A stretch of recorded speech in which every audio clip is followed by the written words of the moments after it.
My husband got laid off, and I took on 3 jobs to keep us afloat. His family called me, too career-obsessed, and said, "He's the one who needs to feel like a man." He repeated it back to me like gospel.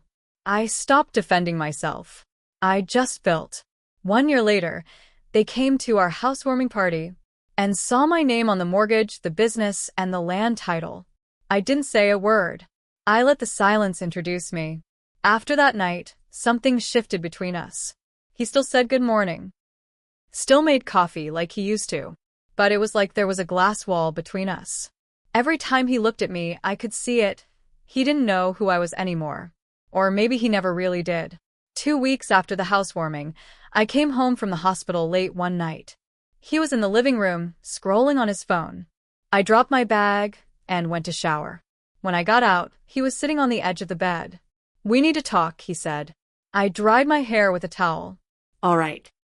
He looked serious, like he'd practiced this. "I feel like you're moving on without me." I didn't say anything. He rubbed his hands together. "I feel like I don't have a place in this anymore. You're building all these things, and I'm just here."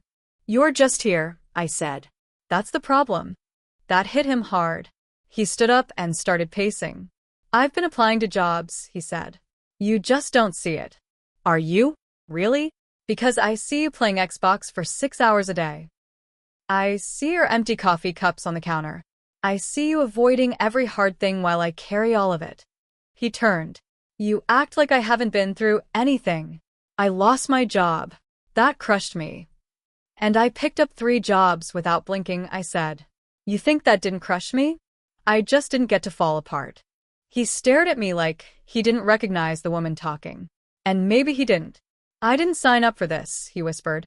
"No," I said. "You signed up for a life where I smiled and supported you while you got to feel important. But the moment the roles flipped, you checked out." He left that night. Said he needed space to think. I didn't call. I didn't chase. A few days passed. Then I got a text from his cousin, Tessa. She used to be friendly with me until the housewarming. "Hey, I just wanted to let you know. Your husband is staying with his ex. Thought you should hear it from someone other than Facebook." I stared at that message for a long time. Then I opened Facebook. There it was. A tagged photo. Him, sitting on a porch that wasn't ours, smiling next to a woman I knew from old stories. His ex-girlfriend, from before me. The caption, "Some people understand you when you're down. Thankful for real ones." I didn't cry. I didn't even feel surprised. Just cold. Flat. But what came next? That made everything worse. A week later, I got a letter. From a lawyer. He wanted to file for divorce. But more than that, he was asking for a share of the business. Half of the house. Half of the land. His claim? Marital assets. Built during the marriage. I sat there in my office, holding that letter, hands shaking, not from sadness, but from a deep, buried fury that finally reached the surface. This man, who watched me crawl out of bed with aching legs to go work 3 shifts in a row. This man, who told me I was too obsessed with work. This man, who sat in silence while his mother blamed me for his failures, was now demanding half of what I bled for? I didn't scream. I didn't punch walls. I got to work. I hired a lawyer. A good one. A woman named Marcia who had the patience of a saint, but the bite of a pit bull when it counted. I gave her everything: bank statements, time-stamped pay stubs, the business registration, the loan approvals, proof that all the capital came from my accounts alone. "This is clean," she said, flipping through the documents. "You built this with your own money." He's got a steep hill to climb. But it didn't stop him from trying. His lawyer sent over a list of claims, that my income was our shared property, that he had supported me emotionally during the early days of the business, that he had consulted on some of the decisions. A joke. He barely asked what I was doing half the time. Then came the worst part. His family started circling the wagons. His mom called me, left a voicemail like she hadn't stabbed me in the back a year ago. "Sweetheart, we're so sad it's come to this. You know marriage is about forgiveness. He made some mistakes, sure, but haven't we all? Maybe it's time to sit down together."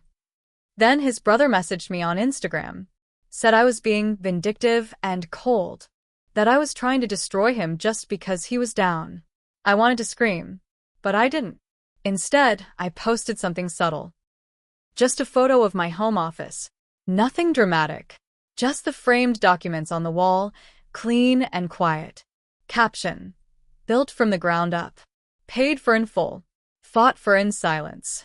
The response was fast. Friends messaged me. Coworkers I hadn't spoken to in months. Women I barely knew shared the post and sent hearts. But not a word from him. A few weeks later, I showed up to a mediation meeting with Marcia.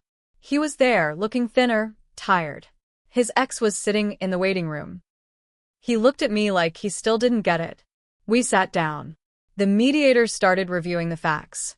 My lawyer laid everything out, date by date, dollar by dollar. Then she dropped the real bomb. My client also has a recorded statement from the defendant admitting he made no financial or material contributions during the development of any of the assets in question. He blinked. What? I leaned in. Remember when I asked you last winter why you weren't helping more, and you said, "This is your thing. You're the one with all the drive?"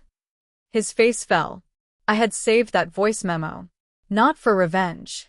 At the time, I just wanted to remember how it felt. But now it served a better purpose. The mediator took a breath. Given the documentation and testimony, this looks fairly one-sided. Still, he didn't back down. That night, I got another message. This time from a different number. The ex. I don't know what he told you, but I didn't know about any of this when he showed up. He said y'all were over, and you were shutting him out. I stared at her message. Then she added, "Also, you might want to check the business name registration. He filed a DBA under your LLC last month. Looks like he tried to launch something under your brand." I didn't breathe for a second. I opened the state registry site. Searched the LLC name. There it was.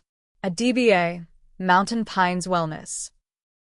Filed under my legal LLC. My blood ran cold. He had tried to create a wellness brand, using my business foundation. My name. My work. He was trying to latch onto my success, without asking. Without even telling me. I forwarded it to Marcia.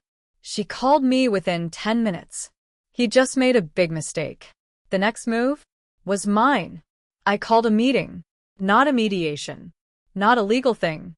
Just him, me, and Marcia sitting across the table in a rented office downtown. He looked nervous. Sweaty palms, fidgeting with a pen. I slid the printout of the DBA form across the table. "You filed this." He stared at it, then at me. I thought it'd be a good way to show I was trying. "You filed it under my LLC?" I said slowly, clearly. "My business. Without my consent. That's fraud." His mouth opened. Closed. "I didn't think it'd matter if it was under your name. You didn't think." I cut in. "That's your whole problem. You've been floating through this entire marriage waiting for someone to fix your mess." Marcia leaned forward. "This crosses a line, and it opens him up to civil liability." He tried to turn it around. "You said I didn't help. I was just trying to prove I could be useful." "Useful?" I said, standing up. "You didn't want to build with me. You wanted to take credit after the fact. You didn't want to lift. You wanted a handout."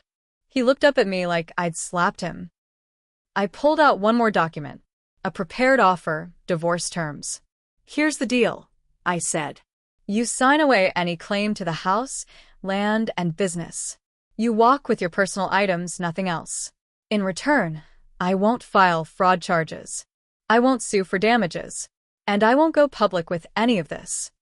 He stared at the paper like it was written in another language. Marcia added, "You'll be free to start over. But if you push this, we'll take it to court and you will lose." Silence. He finally picked up the pen, hands shaking. Signed. That was the last time I saw him in person. A month later, I got the final divorce decree. My name stood alone on everything that mattered. But the story didn't end there. His family tried to spin their version. His mom told people I kicked him out when he was down. His brother posted on Facebook about gold diggers who forget who was there first. So, I posted one final thing. A photo of the house, the business, and the land title. All framed. All with my name. Caption: built alone. Fought for a loan. Signed in silence. Walked away whole. The silence after that was deafening. But this time, it didn't hurt. This time it healed. And as for me? I kept building. I hired women like me, tired, overlooked, underestimated. I gave them jobs, respect, paychecks with their names in bold at the top. And when someone asked me if I ever missed him, I smiled. No, I said. I miss myself. But I got her back.